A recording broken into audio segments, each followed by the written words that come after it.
বিসমিল্লাহির রহমানির রহিম। এই লেকচার ভিডিওটিতে আলোচনা করব প্রেজেন্ট ইনডিফিনিট টেন্স যুক্ত অ্যাক্টিভ ভয়েসকে কিভাবে প্যাসিভ ভয়েসে পরিবর্তন করবেন। তো প্রেজেন্ট ইনডিফিনিট টেন্স মানে হচ্ছে যে মূল ভার্ব দিয়ে যে বাক্যগুলোর মধ্যে মূল ভার্ব থাকে সেইগুলো মূলত কিন্তু প্রেজেন্ট ইনডিফিনিট টেন্সকে নির্দেশ করে, রাইট? অর্থাৎ যে বাক্যে প্রেজেন্ট সিম্পল থাকে সাবজেক্টের পরে বা সাবজেক্টের পরে মূল ভার্ব থাকে সেগুলো কিন্তু প্রেজেন্ট ইনডিফিনিট টেন্সকে নির্দেশ করে। তাহলে আমরা এখানে বলতে পারি যে প্রেজেন্ট ইনডিফিনিট টেন্স মানে হচ্ছে মূল ভার্বযুক্ত বাক্য। আর মূল ভার্বযুক্ত বাক্যের অ্যাক্টিভকে আমরা কিভাবে প্যাসিভে পরিবর্তন করব সেই নিয়মটাই কিন্তু আমরা এখানে শিখব। অর্থাৎ এখানে মূল ভার্ব দ্বারা বোঝাচ্ছে যে প্রেজেন্ট ইনডিফিনিট টেন্স, রাইট? তো এবার চলুন আমরা আসলে কিভাবে এটাকে অ্যাক্টিভ থেকে প্যাসিভে পরিবর্তন করতে পারি তার নিয়মটা কি সেটা আমরা শুরুতে জানবো। তো প্রথমে হচ্ছে যে নাম্বার 1, অবজেক্টের সাবজেক্টিভ ফর্ম, অর্থাৎ ভার্বের পরে যে শব্দটি থাকে সেই শব্দটি মূলত শুরুতে লিখতে হয়, রাইট? অর্থাৎ বেশিরভাগ ক্ষেত্রে ভার্বের পরেই মূলত অবজেক্টটা দেওয়া থাকে। তো এখানে আপনি লক্ষ্য করবেন যে ভার্বের পরে যে শব্দটা থাকবে সেই শব্দটা শুরুতে লিখবেন। তবে এটা আসলে সর্বক্ষেত্রেই যে ভার্বের পরেই অবজেক্ট থাকবে বা যে শব্দটা থাকবে সেই শব্দটা লেখা যাবে এমনটা নয়। তবে বেশিরভাগ ক্ষেত্রেই ভার্বের পরে যেটা থাকে ওইটাই হয়। যখন আমরা প্র্যাকটিস করব তখন আমরা কিন্তু দেখতে পারবো, রাইট? তো এটা নিয়ে এখন আর মাথা ঘামানোর কোনো প্রয়োজন নেই। তো ভার্বের পরে যেটা থাকবে শুরুতে আমরা সেটা লিখব। এরপরে নাম্বার 2 হচ্ছে যে এম ইজ আর প্লাস ভার্বের পাস্ট পার্টিসিপল ফর্ম, অর্থাৎ যেই ভার্বকে ধরে, অর্থাৎ অ্যাক্টিভ বাক্যের যেই ভার্বকে ধরে তারপরের শব্দটা আমরা প্যাসিভের শুরুতে লিখতেছি, অর্থাৎ প্যাসিভ বাক্যের সেই মূল ভার্বটার সেই মূল ভার্বটাকে আমরা লিখব, অর্থাৎ সেই যে মূল ভার্বটা লিখব তার প্যাসিভ ফর্ম হবে, অর্থাৎ যে ওই মূল ভার্বের অ্যাক্টিভের প্যাসিভ ফর্ম হবে যে শুরুতে অ্যাম ইজ আর, অর্থাৎ অক্সিলারিটা বসাতে হবে সাবজেক্ট অনুযায়ী, অর্থাৎ প্যাসিভের যে সাবজেক্টটা আমি শুরুতে লিখলাম সেই সাবজেক্ট অনুযায়ী, অর্থাৎ যে সাবজেক্ট যে অক্সিলারিটা গ্রহণ করবে অ্যাম ইজ আরের মধ্য থেকে সেটা নিতে হবে। এরপরে ওই মূল ভার্বের পাস্ট পার্টিসিপল ফর্ম লিখতে হবে। তাহলে কিন্তু এখানে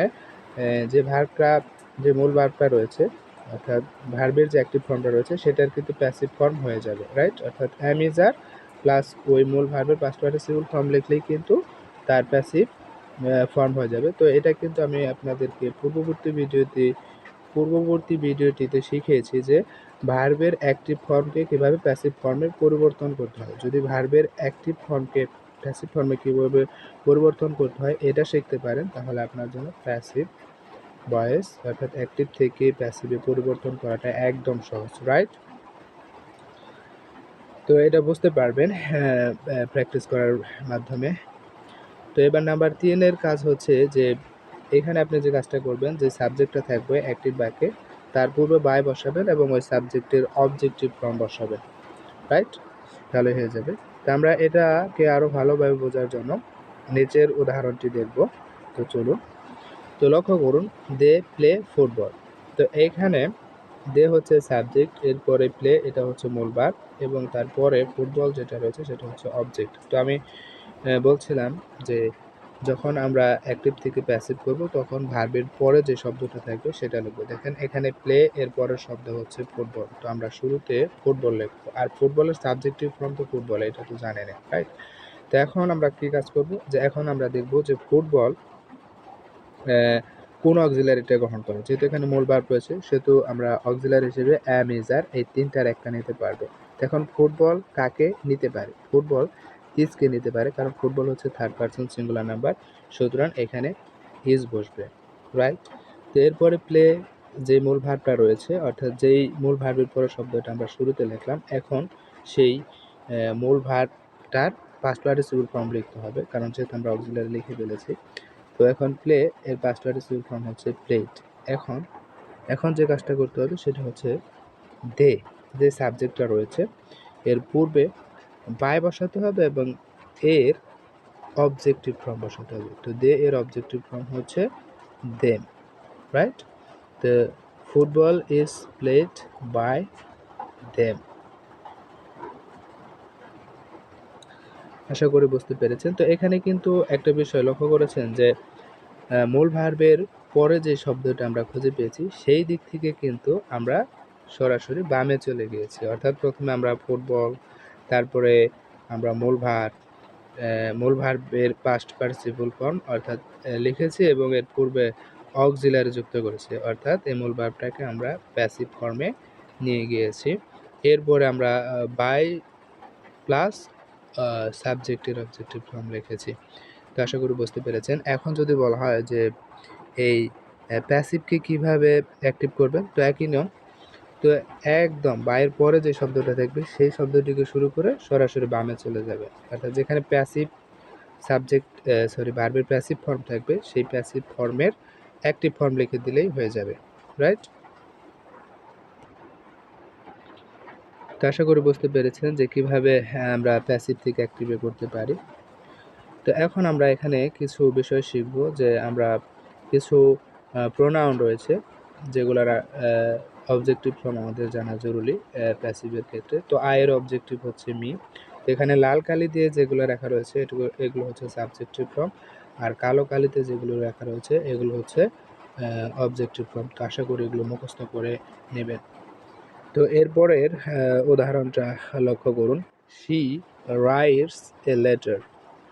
তো এখানে সাবজেক্টের পর অর্থাৎ শি এর পর মূল ভার্ব রয়েছে।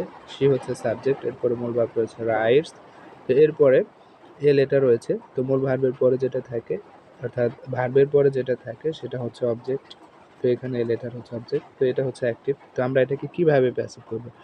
তো রাইটস যেহেতু মূল ভার্ব সেহেতু আমরা এর এর ডানে থেকে শুরু করে অর্থাৎ রাইটসের ডানে থেকে শুরু করে আমরা বাম দিকে চলে আসবো। হ্যাঁ, শুরুতে আমরা লিখবো এ লেটার। এ লেটার, এখন আমরা রাইটস, এটা হচ্ছে অ্যাক্টিভ ফর্ম। তো এর প্যাসিভ ফর্ম কি? এখন এই যে মূল ভার্ব রয়েছে এর প্যাসিভ করতে গেলে আমাদেরকে শুরুতে অ্যামিজার, অর্থাৎ মূল ভার্ব থাকলে তার প্যাসিভ ফর্ম করার জন্য আমাদেরকে শুরুতে অ্যামিজার আনতে হয়। তো এখন এ লেটার হচ্ছে থার্ড পারসন সিঙ্গুলার নাম্বার, সুতরাং এরপরে ইজ বসবে এবং রাইটস এর পাস্ট পার্টিসিপল ফর্ম হচ্ছে রিটেন, রাইট? এবং সাবজেক্ট শি এর পূর্বে বাই যুক্ত করে তার অবজেক্টিভ ফর্ম লিখতে হবে, অর্থাৎ এখানে বাই হার হবে, রাইট? তো আশা করি বুঝতে পেরেছেন যে কিভাবে একটা অ্যাক্টিভ বাক্যকে প্যাসিভ বাক্যে পরিবর্তন করতে হয়। তো এখানে মূল বিষয় হচ্ছে যে আপনাকে যে বিষয়টি শিখতে হবে সেটা হচ্ছে যে ভার্বের অ্যাক্টিভ ফর্মকে কিভাবে প্যাসিভ ফর্মে পরিবর্তন করতে হয়।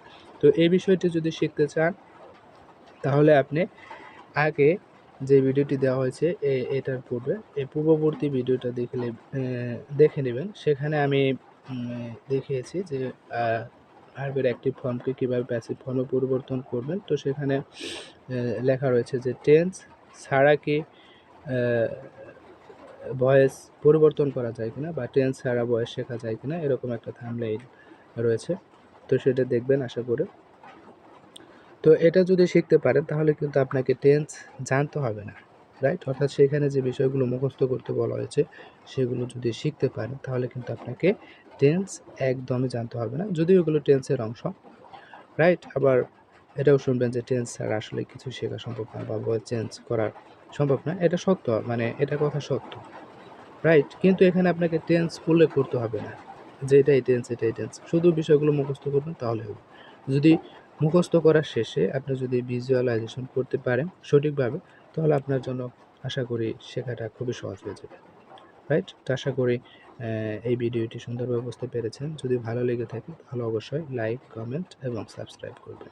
সি ইউ এগেইন ইনশাআল্লাহ। ততক্ষণ পর্যন্ত সবার জন্য শুভকামনা।